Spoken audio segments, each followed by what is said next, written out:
আমাদের মুসলিমদের বিরোধিতা করতে করতে করতে পৃথিবীর সকল ধর্ম একত্রিত হয়ে গেছে, কিন্তু আমরা মুসলমানরা আজ পর্যন্ত একত্রিত হইতে পারলাম না এক ধর্মের হয়ে।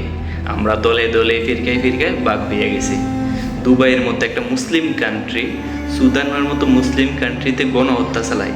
এটা নিয়ে বিশ্ব মুসলিম কান্ট্রি যতগুলো আছে একটাও কথা বলে না। মুসলিম কান্ট্রির লিডারগুলো একটাও কথা বলে না, কারণ এটা রাজনৈতিক স্বার্থ। এটার মধ্যে স্বার্থ লুকিয়ে আছে।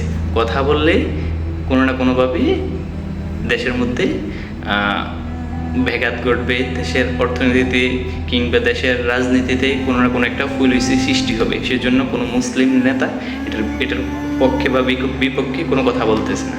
আমার কথা হচ্ছে, দুবাই তো একটা মুসলিম কান্ট্রি, এটা তো ধর্মপ্রাণ মুসলমান। ওরা কীভাবে সুদানের মতো মুসলিম কান্ট্রিতে গণহত্যা চালায়? তার মানে কি ভাইবানিমো দুবাইও ইসরায়েলের সাপোর্টে, ইসরায়েলের আব্বা গণহত্যা চালানোতে? কই বসবাস করি আমরা মুসলিম? আহা, দুনিয়া আজকে কই গেছে। মুসলমানের উপর জুলুম করতেছে সামান্য কিছু অর্থ দৌলত দুনিয়ার লালসে।